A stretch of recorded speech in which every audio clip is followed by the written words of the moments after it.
ପ୍ରଭାବର ଲାଭ ଲକ୍ଷ୍ୟ ଥିଲା ତ୍ରିପୁରା ବିଜୟ କର୍ମ ଥିଲା ସୁଖ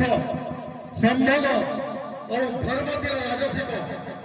ଦୁଃଖ ନାହିଁ ଶୋକ ନାହିଁ କ୍ଲେଶ ନାହିଁ ଅନୁତାପ ନାହିଁ। ଯେଉଁ ପ୍ରବଳ ପ୍ରତାପୀ ବେଂଶ ବାହୁ ସମଗ୍ର ଅମର ମଣ୍ଡଳୀକୁ କିଙ୍କର କରି ରଖିଅଛି, ଯାହାର ନାମ ଶୁଣିବା ମାତ୍ରେ ସ୍ୱର୍ଗ ମର୍ତ୍ତ୍ୟ ପାତାଳ ତ୍ରିପୁରା ଯାକ ଭୟରେ ପ୍ରବର୍ତ୍ତିତ ହୁଏ, ସେହି ପ୍ରବଳ ପ୍ରତାପୀ ବିଂଶ ବାହୁର ଅଶୋକବନ ଧ୍ୱଂସ କରି ସାମାନ୍ୟ ମାନର ବୀରପୁତ୍ରଙ୍କୁ ହତ୍ୟା କରିଛି। ତାର ପ୍ରତିଶୋଧ ନେବା ପାଇଁ ତାକୁ ମୁଁ ଦେଖିବି।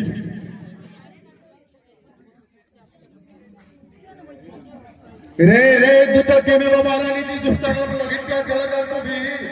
परिवृतम आयातस्य रथा विना सखा वह प्रस्तावित केनवा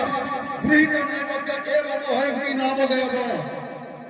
उड़ी बोले लंचपति आरे रे बानव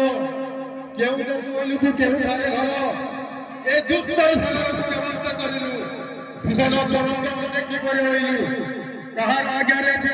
तुही किए तेर प्रभु तते अधीरे पठाई भय तेजी मो आगे कह कि ना सत दूत मध करण शास्त्र मिल ओ गोटाए हिन दुर्ग नंबर तू सीता सन्धान खरना करी मो लंका बराबरी बसिछु अशोकवन ध्वंस करिछु वीरपुत्र को हत्या करिछु तोर अपराध प्रतिशोध देबी। सेना এই মর্কট নির্মম মরদে লঙ্কার পক্ষ পথরে বলে আনি মন্ডি কোটে রাজার করা। কেউ প্রসঙ্গ কহিবে